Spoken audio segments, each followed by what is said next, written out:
squirrel or something running up there? There's like all kinds of critters around here. Squirrel. We'll all get sidetracked. I know. I got like, The worst group of podcasts is we all have ADD. It's like, boom, that boat took everything I had. I know, like, what's happening over there?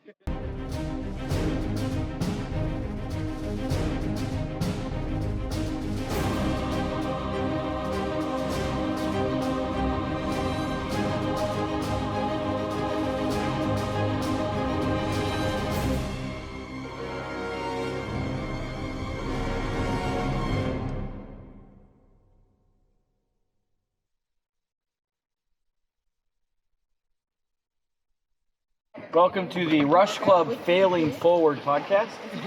Yes. I'm AJ Richards, and I'm Cabot.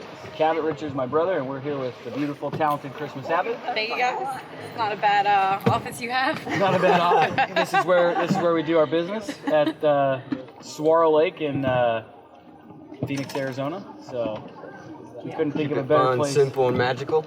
Yeah, couldn't think of a better place to have the podcast with the intent to talk about what makes somebody who they are, and in this beautiful, serene, planet that we have to live in, and the opportunities we have, especially in our country. Yeah, get out of the office as much as possible. Yeah, for sure. We're out of the box. Out of the box, that's your office.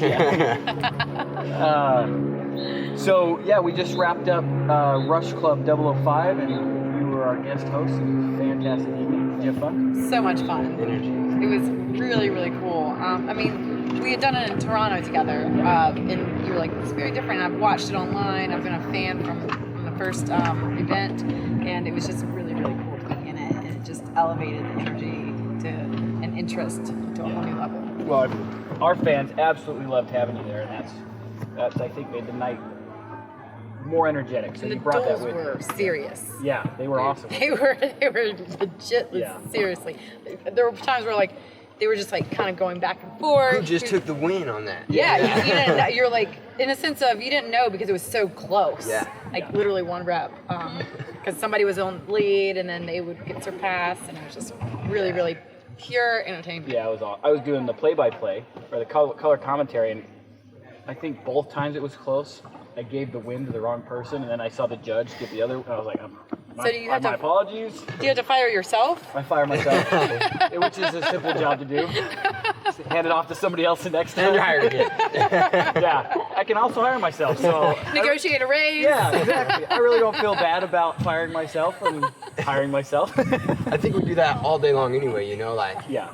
really experience and then mental talk. Yeah. Oh shit, I just screwed that up. Yeah. I'll try again. How do I make it better next time and do it again? So Back on the team. yeah. So one of the things that we wanted to talk about on our podcast specifically is what makes people who they are, and we want to get away from this isn't a barbell podcast. This isn't about how to lift up weights and technique and stuff like that. It really is what makes people who they are. And going through struggles, hitting rock bottom really will define somebody, how we come out of that. Yeah. Yeah. So first of all, we'd like to know a little bit more about you, where you came from, where life started for you, and what that was like growing up and that kind of stuff. It's so funny because I do this intro in my seminar series, the Body Review, and it's important for people to understand where I came from, because they look at my accomplishments now and they're like, oh, she's just always been successful and good at what she does and athletic, and that was absolutely not the case whatsoever. But for a long time, I fell victim, or at least thought I fell victim, into being a victim of circumstance. Mm-hmm. I was a product of my environment. Mm-hmm. And I love my parents, so I always put that disclaimer out there, and they did the best they could with knowing how to navigate the life that they lived. But I was a biker baby, and, it's funny seeing pictures growing up. My sister, she's 3 years older than me, and she's she's in the picture, Dad's holding her, he has a mohawk and tattoos, awesome. And the Jack Daniels bottle in one hand. Wow, that's and, crazy. Legitimate biker family. Yeah.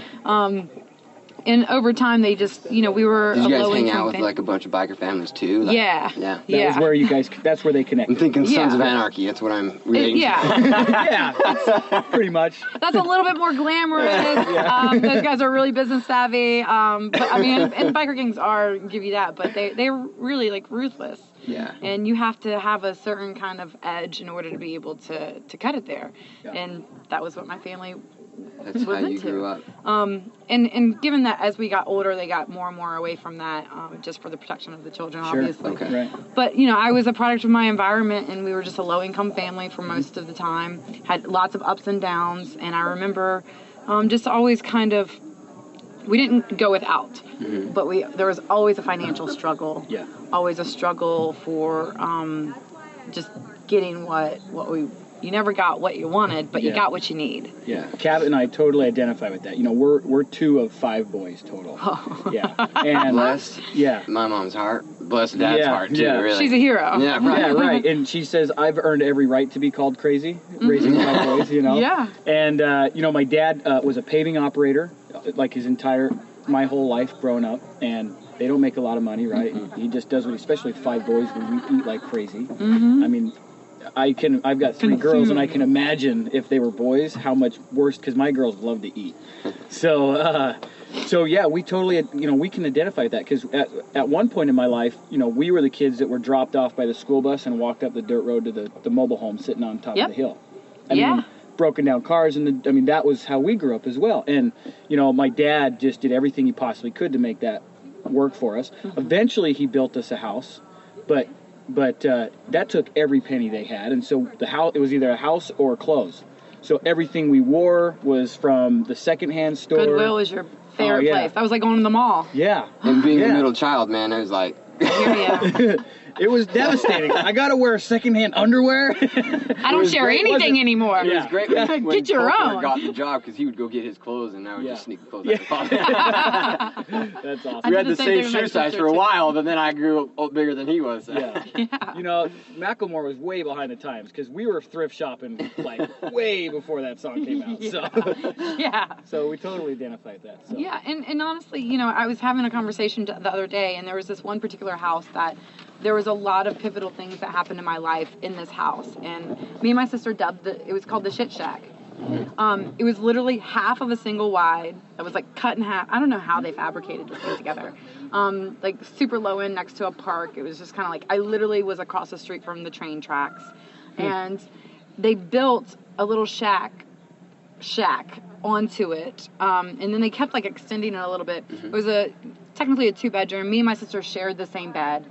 We had a wood stove for our heating, and not blowing it out, just one of those old wood stoves that you put wood into. My brother slept in the hallway, and it was a shit shack. And I was telling my friend, I was like, I can't wait to make it. I'm gonna go buy that house, and I'm gonna bulldoze that mofo. And in a sense of like, this is you no longer own this. Closure. Yeah. And people always are like, oh, you're so busy, you're so what, it's a drive where I just want to be able to provide for myself in a way that doesn't have to have a financial struggle. Right.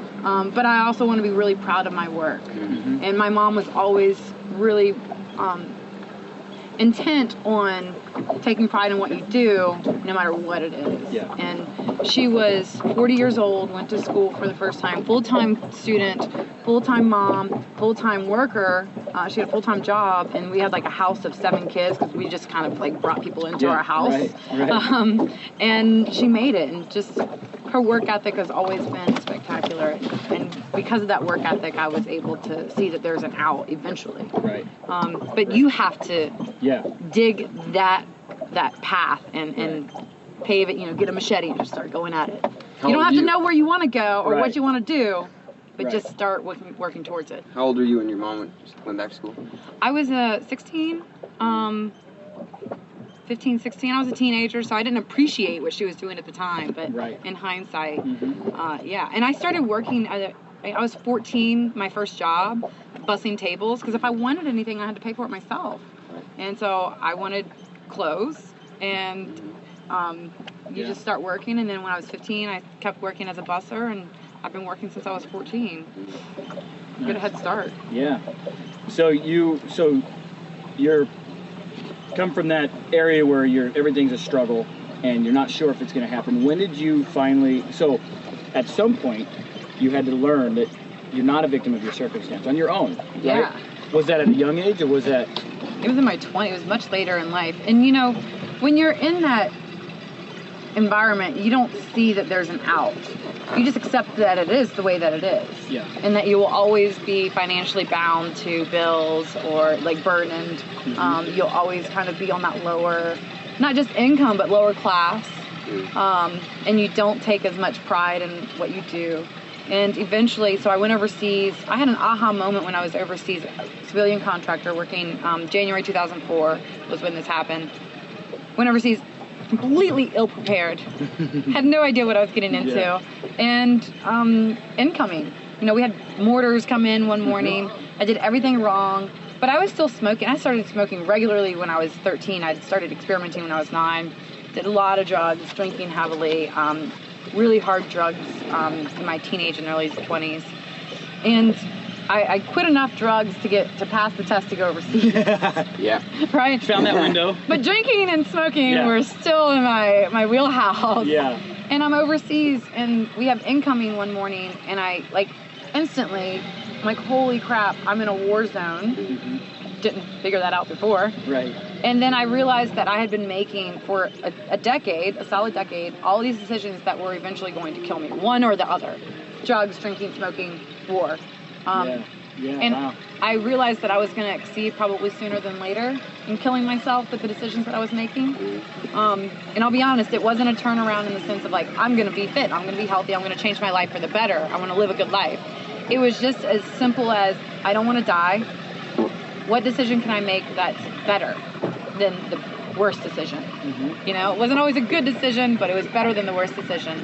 And eventually, I decided I was going to quit smoking. It took me 3 months to gather the courage, and I quit. And since then, it was just baby steps, baby steps. And yes, I've been doing this for 10 years, but when I started, I couldn't do a push-up. Yeah.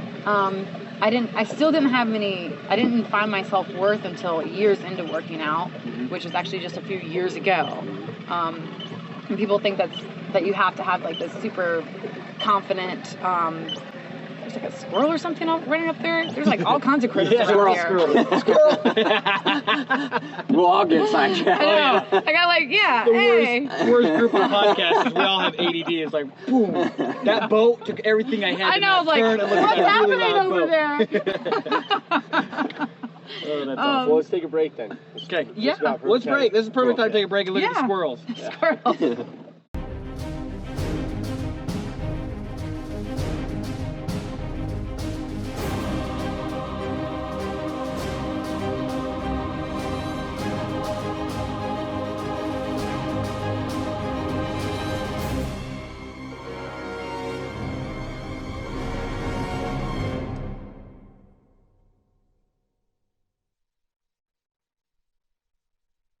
Welcome back to the Rush Club Strong Failing Forward podcast. We're here with Christmas Abbott talking about what makes Christmas Abbott Christmas Abbott. Thanks for sticking around with us, and of course, why would you leave anywhere? We're on the lake. I can't leave. Yeah. Oh, good point. I'm kind of hostage right now. Yeah. That was kind of the idea. Is like she cannot run if you take her to the middle of the lake. Yes. You're welcome. Even if you're mad and pouting in the corner, we're gonna leave the camera on and it'll be good. This took a whole new turn. Yeah. Okay, so I have a question about. So, you had a period of your life where you were into some heavy drugs. Yeah. And that's not uncommon. I mean, and it's not uncommon with a lot of, people who are successful and dig themselves out of those holes. So I want to touch on that just a little bit and find out when did that kind of stuff end? What was your, what caused you to move on from the real serious stuff that literally could end your life? I mean, Cavett, last week, Cavett got a call that his buddy died from an overdose. Sorry. So it's a pretty heavy deal, but it's something that a lot of people deal with, a lot of families deal with, and if we want this podcast to make an impact, sometimes we have to talk about things that aren't awesome. So Yeah, there's two kind of major points that I remember being like, what are you doing at Christmas? One, and I've never really really jumped into details of like how far I went into the extent, but I'll do a little bit of today, because I think that's important for people to understand like where you were. Yeah. I was harassing this company to work overseas, simultaneously also doing a lot of heavy drugs. And I lived in Richmond, so it was from Miami to New York, it was just a easy access for whatever you want. Yeah, right. And so the group that I just ended up hanging out with did a lot of meth. And so it was recreational at first, and then suddenly it transpires very fast to a need. Then like well, I need some while I work, because I was working in a bar. Like, well, I'll just do a little bit of work and it'll help me go. Well, you just go, right? Yeah. I'm social enough. And then I'm working brunch in the morning. I'm like, well, I need somebody to drop some off for me. And that, like, when I felt like physically that I was starting to need it every day, wasn't sleeping for days on end, and then I'd crash and I wake up and the first thing you want to do is that. Then I was like, okay, that's a problem. It wasn't like you're better than this Christmas, but it was like, yeah, we're on the edge. Yeah, I can either become a junkie and like be face down in a ditch eventually, or I can try and figure out what I'm doing. And honestly, within probably 2 months, I got the call. Because you still dabble with it. You never leave it. Right. Until you just have that bottom. Yeah. And luckily for me, my bottom was very different in the sense of I didn't wake up and had like no teeth or anything like that. But I got a call, and that day, it was the same day that morning I found out my parents were getting divorced. That afternoon I got a call to go to Iraq to work as a civilian contractor, and it was just a very surreal day for me. I went over, I was like, okay, I got to quit enough to go pass the drug tests. And I went overseas, and then luckily, thank God, I had incoming. I was getting bombed. Right. And that's when I was like, I'm going to kill myself eventually. Because I would have absolutely gone home on my R&Rs and played 10 times harder than I did. Because you're on leave. Because you're on leave, and you're deprived for so long, and you just traject yourself into the next level. And I thank God every day that he put me in my mom, that they loved me enough to put me in such a dangerous situation that I would see that I wasn't worth killing myself. Well, all of that is no coincidence that you had your own self-perspective. It wasn't somebody saying like, there was no intervention. Right. You first started identifying it yourself, and then you just happened to get the call to go overseas. All of that lined up, that doesn't just happen. No. There's a higher power that says, Christmas has a purpose, and we're going to find a way to get her out of that. Absolutely. Right? So I love that you bring that up, because honestly, this year has been one of the hardest years of my life. And in what way? Personally, I just I was on tour. I was away from my home for 6 months. My mom's battling breast cancer, and you just suddenly, when your mom's going through chemo, she's immortal, and like you see that those possibilities are real. And I was engaged, we broke up, and that was heart-wrenching, and I just spent a lot of time by myself. My family came to my rescue, my nucleus came to my rescue, and I just reflected and allowed myself to mourn and be sad and feel everything that I should be feeling. And I had freakouts, like complete meltdowns. And thank God for my brother. He was there for me during this time. He literally came by and stayed with me during the tour and drove with me cross country and allowed me to freak out. And I didn't reject anything. I didn't say, I'm not going to feel this. I'm going to just be okay. Yeah. And I just prayed a lot. And honestly, God has a bigger picture for me. And these things, my mom's like, 2016 is going to be amazing because God's got to put you through some bad shit for you to appreciate the good shit. And for me, like, with the breakup, it just opened up my heart and life in order for something better that suits me more perfectly. Right. And it's crazy because it's hard to see that. And immediately when all these things came through or started to unravel and what most people would see, it was almost calming because I knew that there was a bigger purpose. Yeah. And then it was in God's hands. I wasn't even the co-pilot. I'm in the back seat and he's driving. And it was the one string that kept me Yeah. from losing my shit completely. And so I'm just the conduit, and his light lives through me. Yeah. And I'm just so grateful to be here to share that and witness. Well, and through all of this, Like there's like a bee. through all of this, you are still having to maintain the career you do. So you're like, you know, at one side you're alone, Yeah. but you're surrounded by people and your fans, and we all know how much you love your fans, but there's not a personal connection. So you're still trying to balance everything that you have, your schedule that you have. I mean, we saw you in Canada, we saw you in multiple different areas. I think throughout you the saw year. me through this whole process. I think really. we did, and I personally, being able to see you so regularly throughout the year, just in different stages, you know, when I was talking with Mike Bledsoe at the games, we both were like, there's a light back. We definitely saw we saw that transition, and you know, honestly, I wouldn't be able to pick it out early, but now looking back, it's like, yeah, totally. Yeah. And so you're still having to maintain everything that you're doing while dealing with all this personal stuff, and trying to still maintain who you are to your fans. Yeah. But not let Christmas come out as far as Christmas is. Well, I love You know. my fan. I really do, and Yeah. I took this year as an opportunity to really be honest with my fans and allow that vulnerability, that raw side. Yeah. Because it's okay. It's easy to post perfect pictures Sure. and all the good stuff. It's not easy to let them know that you're having a hard fucking day. Mhm. I'm not sure if you guys are gonna That's bleep fine. that out. No.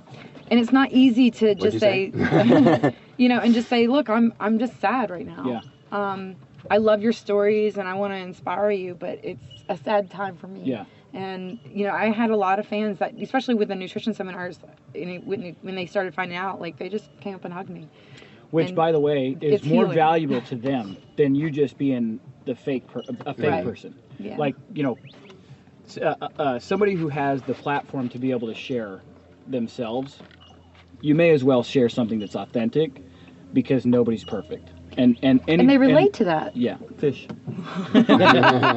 He agrees.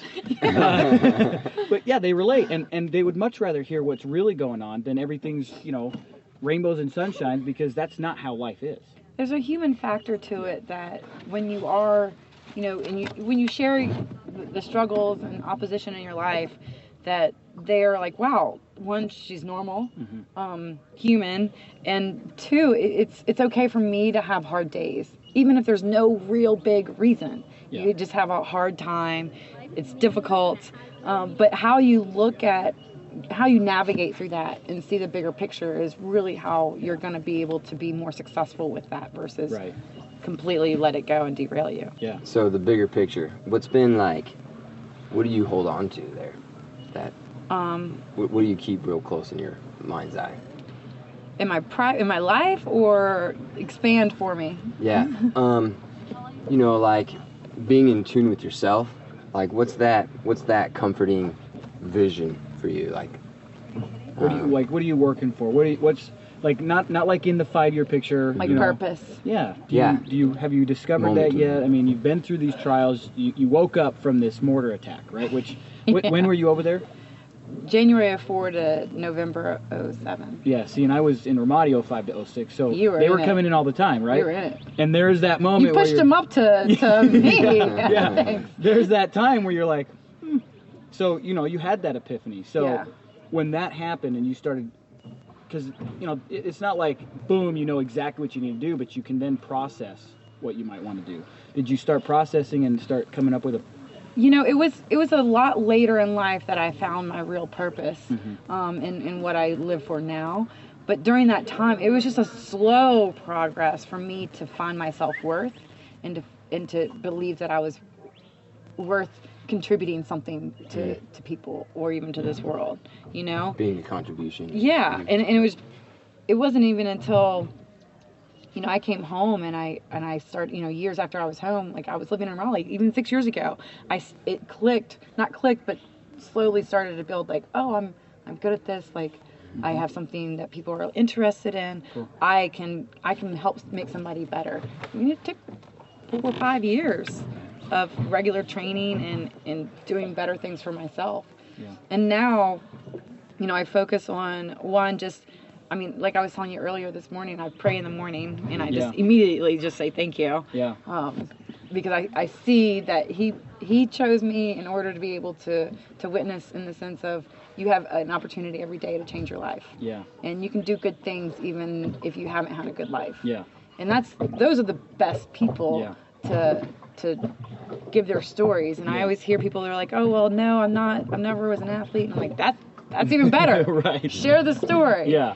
And I just want to contribute to put a positive footprint in and reach those people that aren't athletes, that are the people that always doubted themselves. And as soon as you start seeing that spark of confidence ignite inside them, the rest is up to them. Yeah. Like you're gonna take it and run, baby. Yeah. Well, I really like how you give thanks in the morning before the day starts, because really it doesn't matter what happens through the day.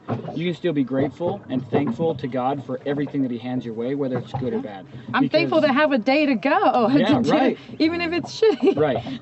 And if you do happen to have trials that day, what comes out the other side of that is a stronger us. Mm-hmm. So without the trials that we want and need, we sometimes try to avoid too much of that, but there's no growth without those trials. There's that really cool kid movie that came out with the 5 feelings. You know what I mean? The 5 emotions. Inside Out. Yeah. Inside Out. Yeah. Amazing movie. And so there's a feeling which is sad, and sadness is the feeling that humans avoid most. Mm-hmm. But sadness, we have to have that balance. We have to know what it feels like and know how to process it, so we heal from the inside out instead of just putting a Band-Aid on a tragedy.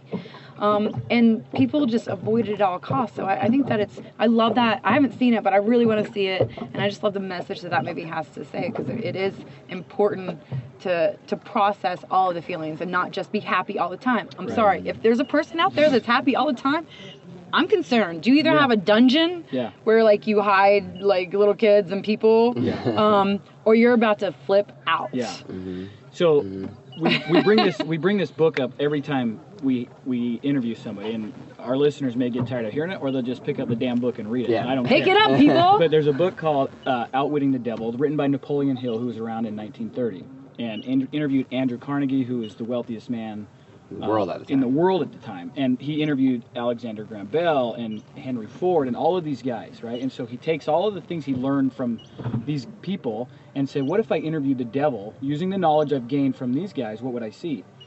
And so it's a really powerful book, and the devil is forced to disclose all of his tricks to capture people. It's really a very powerful book. Wow. And so one of the things he wants to get to the bottom of for us as the readers is how we can identify where the devil's work is and avoid it, right? Yeah. And so the devil's given up his secrets. And so one of the things basically what the devil's looking for are drifters. Mm-hmm. But drifting isn't somebody who's doing drugs and not doing anything and just wasting their life. Drifters are people who just try to go to work, just coast. Yeah. Like you're saying, I'm happy all the time.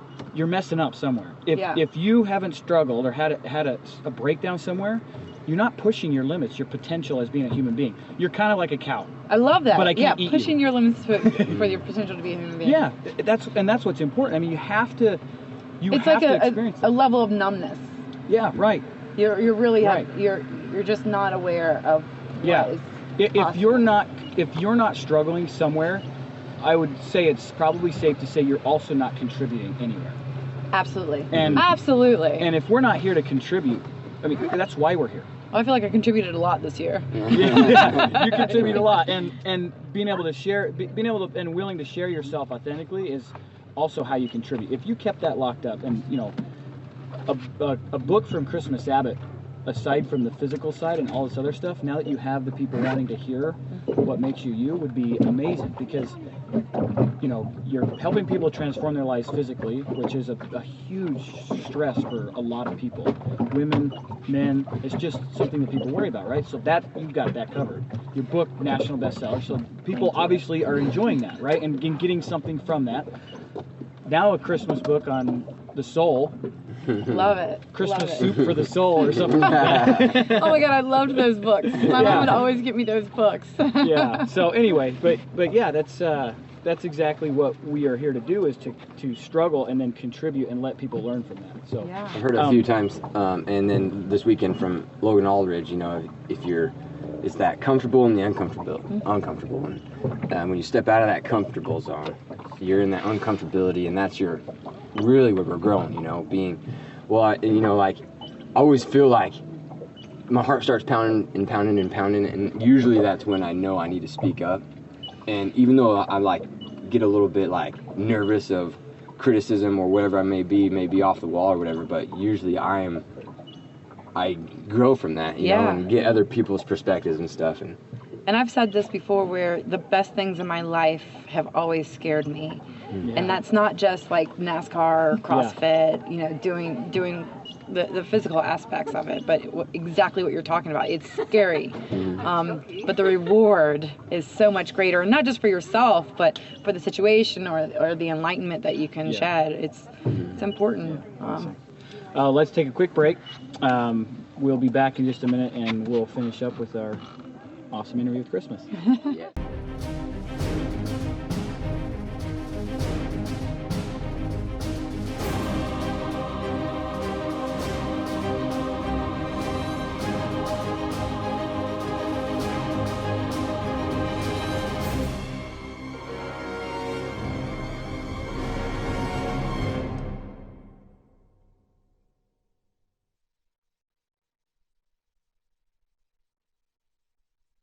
We're back. Rush Club Strong, Failing Forward podcast with Christmas Abbott. I'm AJ Richards and my brother Cabot here. Hello. And we've learned a little bit about your background, being a part of the biker family. Yeah. And I living love in the them. shit shack. Yeah, that's awesome. Them. Being in the shit shack and overcoming addiction and spending some time overseas supporting the troops. I just have to say, like, yes. I don't care what the political purpose of, you know, our government is. Support your troops. Yeah. Support your freaking troops. Those boys and girls are the reason that we're able to sit here today and talk freely. Yeah. Thank you. Yeah. Thank you. Yeah, And we are fortunate to live in a time right now where most people are supporting. I mean, it's not like the Vietnam You better. era. You know what I mean? Yeah. And that's you're because right. social media will tear your ass apart if you say something bad. Yeah. So, to wrap up our time with you, Christmas, let's talk a little bit about what you're currently up to and any goals and aspirations you have, so we can support you in those cause. Well, thanks. And before, just hold on for 1 second. Hold on, don't move. Oh, Don't move. man. Is it B? Big old wasp. Oh, That's a dragonfly. That one's fine. That one will live. thanks for saving my life. You're welcome.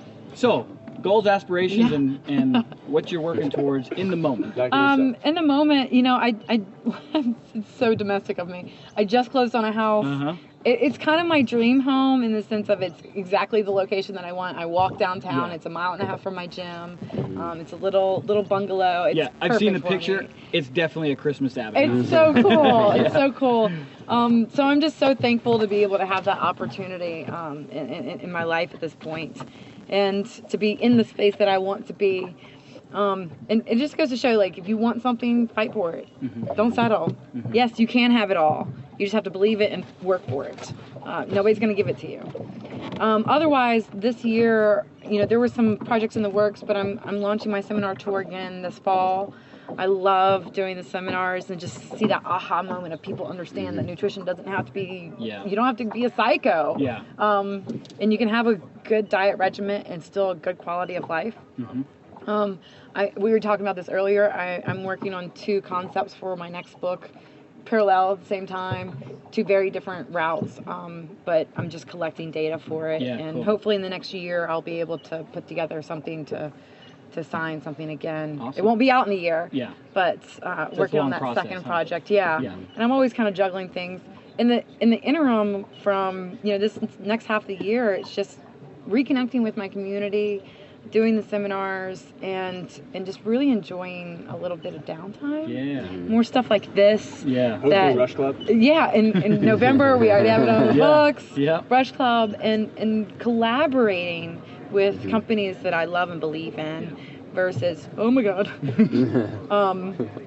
versus just chasing my tail. Yeah. And there's, I mean, it sounds so simple, but there's a lot of work to be done in it. And just appreciating where I am in this life right now. Because the first half of this year was a hard grind. Yeah. Literally, I got back 2 weeks ago from being on the road from January. Jeez. And suitcase life for 6-7 months. Yeah. So I'm not in a rush to busy up my schedule yet. Yeah. But there's some cool things happening. Cool. I don't know, a whole bunch of stuff, but a little bit of nothing at the same time. I asked you yesterday, do you have carry-on? You're like, or I asked Check if you had baggage. check baggage. You're like, bitch, please. I've been doing this way I have too long. a backpack. You did. I don't you even have a roller. A backpack and a Lululemon bag, Yeah. and that's how you were traveling. That's awesome. Yeah. So And I only have the Lululemon bag because I couldn't get my toiletry bag and my high heels in the backpack. Yeah. And I was mad about it. I Yeah. was so mad that I had to bring an extra bag. And by the way, if you look at what you were wearing last night, to be able to travel that light and look like that on stage, you should probably write a blog about how to do that. 'Cause you would think that you carried like an entire Travel with class. Yeah. So Well, I'll tell you, Stacy hooked it up. She had a crew Nice. of girls come in, and they Yeah. just, like, it was a tornado in the dressing room, and I was like, I would not have looked that fabulous without was those awesome. girls helping, especially Stacy's help. yeah, that's awesome. And that's why she's the prez. Cool. Cool. Well, thank you so much for sharing yourself, being intimate with us in terms of sharing what your struggles have been like, your life has been like. We really appreciate that. We love you. And where can, like our listeners even need to know, but where can we send people to go find more information about you and the books and the projects you're up to and your nutrition seminar? You know, let me back up. It like goes into a social media frenzy, Yeah, right? right. Where I'm can we find okay you? at it. Boom, boom, boom, boom, boom. Yeah. Obviously, my website, christmasabbott.com, that's going to have all of my seminar tours and bigger events. I also have a newsletter that you can sign up on the website that will kind of update you on my month-to-month adventures, Cool. which is kind of neat. Yeah, that's neat. And then I just want to give a shout out to FitMoo. Yeah. Rob Orlando has been working so hard with this, and it's such a cool concept. But Yeah. you can get my signed book on FitMoo. That's the only place that you can get an autographed book. Oh, awesome. Unless you bring it to me personally. Mm-hmm. Otherwise, it's Christmas Abbott. Whatever handle you want to use, like And you'll whatever find it. plug. Yeah, cool. It's kind of neat that I get to use my own name Yeah, all the that is neat. time. All the time. It's a very unique name. I don't think there's anybody else that shares it. So that's Thank you. Awesome. Thank you. Cool. And I just, before we go, I just want to say one huge thanks to bring me out and it's a decompression. I don't get this often, so Awesome. I really appreciate it. But also, Rush Club was such a great night. I can't believe that's work for me. You know? Yeah. It's That's awesome. the best work that I've done in a long time. It's not often that I don't get out of athletic clothes, so it was nice to be part of a fitness genre, but also have that other side that I love, that Dolled up. edgy, Looking dolled up, fierce. my heels. Yeah. So thank you so much for thinking of me and including me in that. It's truly an honor, and I can't wait because it's going to blow up. It's already blowing up. It is blowing up. Yeah. Yeah. Thank you. And we appreciate all the support from you and all the other fans that we have and supporters. FitMoo also. Yeah. We totally agree. Those guys are jumping in to help us. They've been an awesome group to work with. So. Yeah. Well, you guys, you know how to run an operation. Thank you. And- It takes a team. Yeah. I get most of the accolades, but I'm the madness, and Stacy is absolutely the method, and Yeah, I like that's run right. down the hall. I'm like, let's do this, and she's like, that's bullshit. That one might work. This one She's sucks. the finisher. She is the finisher. She's the finisher. Yep. She's like, Yep. you make the call. It's kind of like sniping somebody. You make the call. Yep. She's your sniper. Yep. That's absolutely. Yeah, I would go with that. I'm the spotter on You're the side. operations. Yep. She's the That's totally true. So, I'm the spotter, but I'm the guy that's like, okay, your windage is this, and she's like, no, it's not, and shoots it anyway and hits target. Yes. Okay, you're right. Maybe I was off a few degrees. So, awesome. Thanks for joining us. See you next time. Thank you.